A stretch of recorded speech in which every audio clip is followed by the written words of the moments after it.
Welcome back to Tabletop, everyone. This week we have a little bit of a bonus episode for you. It's a little segment we're calling Under the Bed. We're going to start looking into specific, really cool monsters that we really love using. This is specifically for D&D players, so if you're not a D&D player, well, still listen. It might be cool. You might be eventually interested in playing. So this week we're going to start in with the Beholder, so I hope you enjoy the show.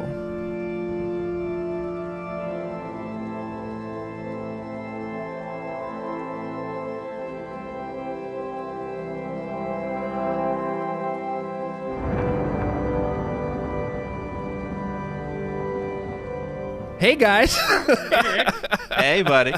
So you guys are my favorite DMs. Don't tell Franco. No, I'm just kidding. Everyone, all of you are my favorite DMs. Franco. But I wanted to get you guys together and talk about a monster that I think in campaigns I've been in with you, you have both run Beholders as major enemies at some point. And you guys, I mean, in the Canaries arc, my first campaign, the Beholder was the big evil guy of the first arc. He actually wasn't. Well, he became it. He was a one-off. Yeah. That I was just going to have like in the background as sort of like, hey, there's threats around the world. But you guys honed in on a Beholder, and I had to write a whole other thing so that you guys could actually focus on it more. And you know what? I think it's because a Beholder is just a really cool enemy. Thus, what we're talking about today. Beholders, running them, what are they, how to use them, and pitfalls to stay away from. So you guys have been doing me a huge favor and kind of researching into the Beholder a little bit. So why don't you just start us off with what is a Beholder if people don't know? So a Beholder is a very specific monster to TSR, Wizards of the Coast. They've created it, and it's only ever appeared in, like, I think things that they own. Yeah, I'm not aware of Beholders appearing outside of D&D products. So step one in their alien sort of existence, they're very rare. God, what was your question again? Sorry, my ADD just like what are went they? straight So off. You hit the nail on the head there, though, Daniel, because they are alien.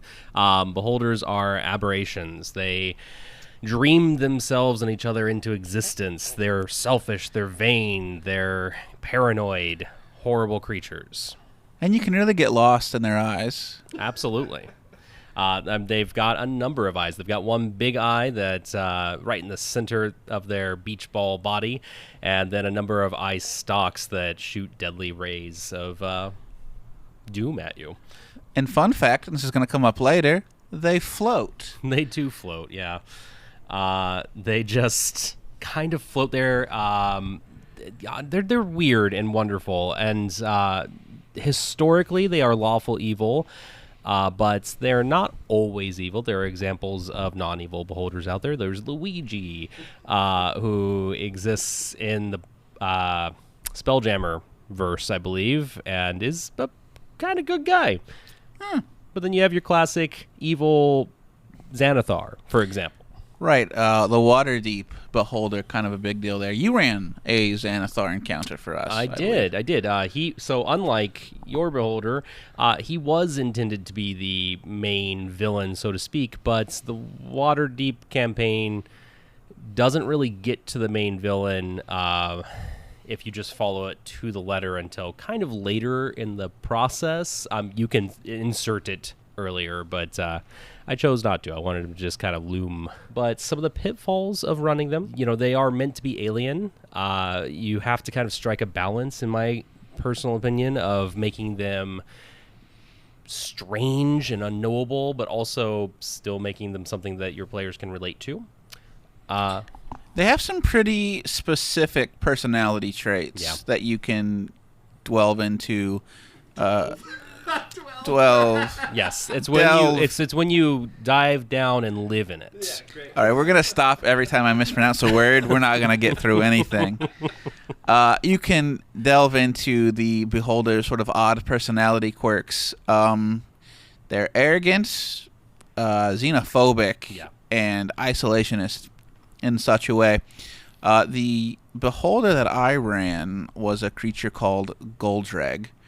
And in the sort of campaign we were running, it was very like guild heavy situation. So Goldrag himself was trying to start his own guild to sort of operate within the parameters of the world structure, but still make like a wealth for himself. Yeah, that's something that I really like about beholders that I've encountered with you guys and amongst other, campaigns or whatever, is that they're alien in how they think, but their methodology for getting what they want is fairly human and understandable. And so it makes for like a really good sort of like political intrigue villain, or even just something sort of that gets your campaign to a larger threat as well, because it's like, hey, a great stepping stone, this thing that you can kind of deal with and understand before you deal with like the ice god who is going to freeze the entirety of the world. A classic step to villain domination practices.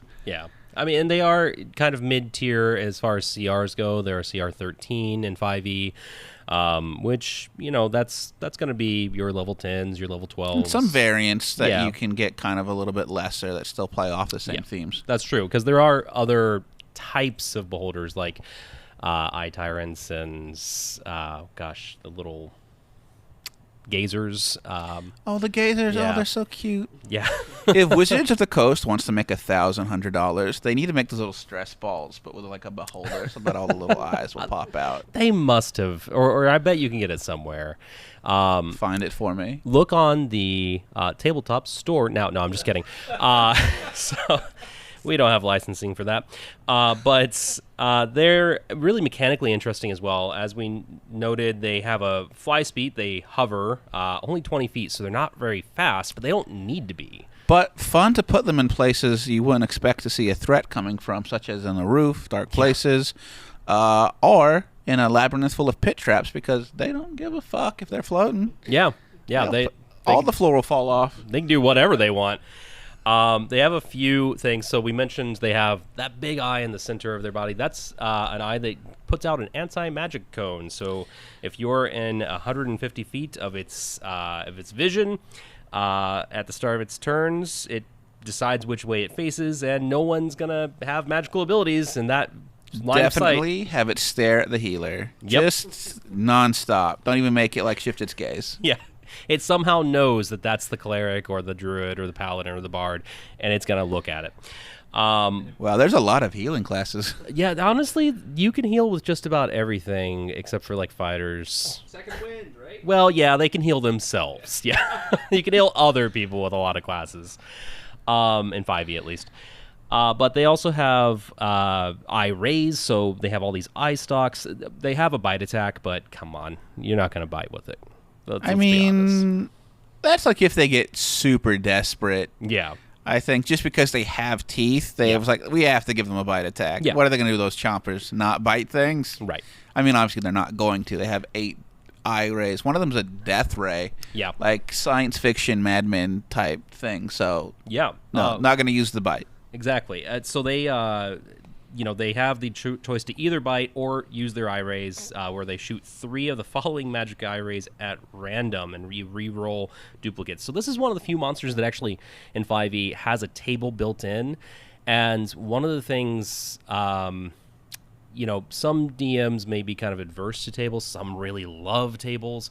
This is a table I really recommend rolling on. I have done beholders in the past where I just kind of went with the flow, and it did not feel as good because I would have this moment of, am I being too hard on them? Am I being too soft on them? Just roll it. It's random, and the dice decide. A beholder should really be a disco rave ball of death. I also think that because they're like so alien and you're not supposed to understand how they're thinking and why they're doing the attacks that they're doing, it can also be like a great lead into Shade knows that I love cosmic forces, but it can be like a great messenger of some sort of more unthinkable being and why it's doing something and like why it does things the way it does things, including maybe not killing your players when it has the chance, could all be in line with some sort of greater plan or skewed way of thinking that an alternate planar entity is, Yeah, and there's a lot of like just right off the top, like maybe it doesn't want to kill the party because it can't prove it's better than a dead opponent, so it just wants to prove that it's more powerful without killing anything, or it's got plans to use the party members for its own plot devices later on in the campaign. So yeah, absolutely. I mean, they're very high level thinking creatures, and with all their self-absorption, you can have them be arrogant and kind of underestimate. They're the perfect enemy to kind of go, I'm going to let you live because it benefits me, and it won't come back to bite me in my non-existent ass, but we'll call it an ass. They work really well for that. But stay tuned to my art channel for Beholder ass pics. For my non-existent ass. No, that's another podcast. You got to get excited about this, folks. He's drawn some really great Beholder asses that you just need to, behold. You better make this a reality, Daniel. People want it. It's by the time this airs, I'll have a Beholder ass cheeks thing on my Twitter, at Coronor on Twitter. So let's just real quick dive into the 10 actually eye rays that it has. It has a charm ray. So it's does what it says on the 10. It charms the target. It's a wisdom save. And they have a paralyzing ray. Again, what it says on the 10. Fear ray. I bet you can't guess what that does. Slowing ray, also pretty straightforward. And then innervation ray. Now that's one that some may not know off the top. That's just going to do some necrotic damage. 8d8 specifically on a failed save, or half as much on a successful one, which is an average of 36. It's a DC 16 con save, which, not really the hardest save to make, but for some characters, like most of mine, it is. No, 16 I'd say is pretty... It's fair. I think the official rules, 15 is a medium. Daniel, just for the folks at home so that they know, Daniel has sort of a skewed way of thinking about player success rates, having just been in a session where he straight up murdered somebody.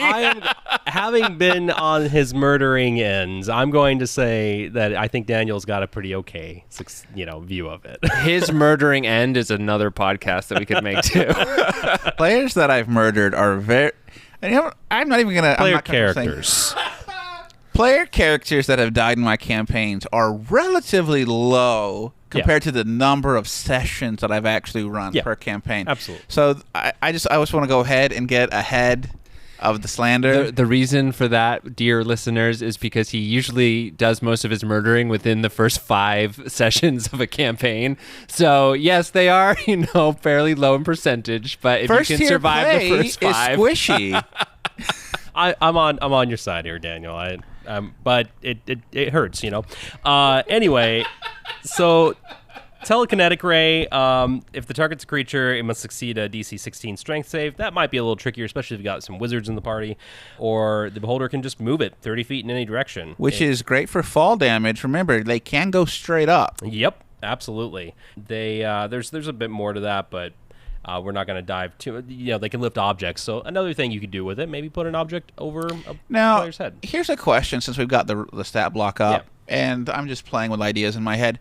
So the Telekinetic Ray moves a creature 30 feet, right? Yep. Is it considered restrained? Yes, it is, actually. It is restrained by the Ray's telekinetic grip until the start of the Beholder's next turn, or until the Beholder is incapacitated. Now, if I'm not mistaken, a restrained creature moves with the creature that's restraining it.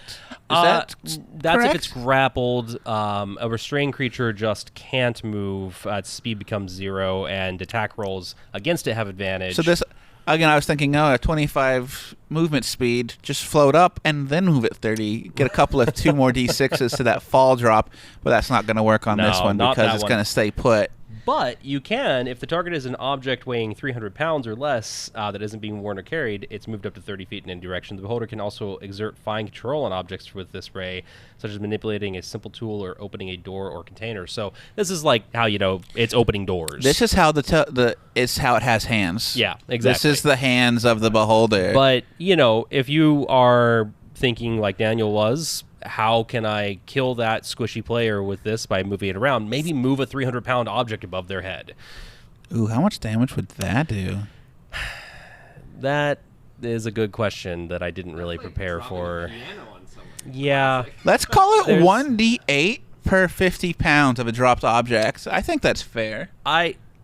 Yep, so this is actually a great thing. There are specific rules in the DMG about this, and it's one of those things that I have to look up every time it comes up. I just can't commit it to memory.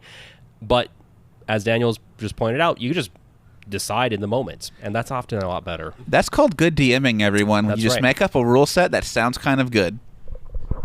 So, if a DM or somebody wants to put one of these in a campaign, how would you recommend using, just like spitball some pre-ideas and pre-made ideas, and get some folks rolling on how you would use these things? Definitely the mastermind behind some secret enterprise. They're not going to want to be front and center. They don't really like to come out in public. So they're great for your power behind the curtain type deal. Yeah, that's always a good one, and my dinner is ready. I apologize, everyone. But another good thing to do, Daniel, you actually kind of said this a little bit ago, just have them stumble on one. Have them out in, maybe you've got some exploration time. Have them stumble across a cave, and it looks weird because beholder tunnels are not normal. They're not meant to look like things that are natural that you would normally come across. That's going to pique the party's interest. And then they go through, and there's traps in this place for some reason. And then as they fall into the spikes, they look up, and there's a beholder above them, laughing maniacally, shooting death rays at them. That's an evil way to do it. I love but it'd that. be a lot of fun. Surprise beholder. Yeah, surprise beholder. And then you can also play with some of the variants. So there are, maybe you're doing mind flayers. There are actually beholders who have essentially been lobotomized by mind flayers and are used as kind of like relay networks and things like that. So those are fun. Little Mind beholder witnesses, they're satellite called. radio. Yeah, mind witnesses. Look those up. Also, if you don't want to go straight into every monster has to be a combat thing. Right. Beholders also might want to be acquiring some sort of magic item that the PCs are also after, and you can make them deal with it sort of politically or just socially instead of going straight combat. Yeah, they're a fantastic NPC monster, much like dragons. I think that makes a few things. Gosh, the only other thing I'll say, because I didn't note them, they have a sleep ray, a petrification ray, a disintegration ray, so, it casts disintegrate, and a death ray. Those are all, again, pretty straightforward and copied right off of spells. They can't shoot 3 of the same ray at the same time. Again, roll those tables. Do not randomly select it unless you really need a powerful story moment. All right. Well, I think, how to use it. We talked about their personality.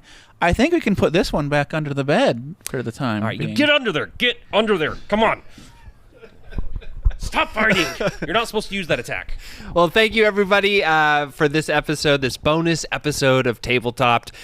You can always, subscribe, give us 5 stars on Apple would be the best one to give us that 5-star rating on, but any of them. And you can always follow us on Twitter at Tabletopped. And if you have any questions or have a monster you want us to review, send an email or DM us. Our email is at tabletoppedpodcast@gmail.com. So as always, thank you so much, guys, for talking with me about this stuff. Well, thank you. You're very welcome. All right, bye.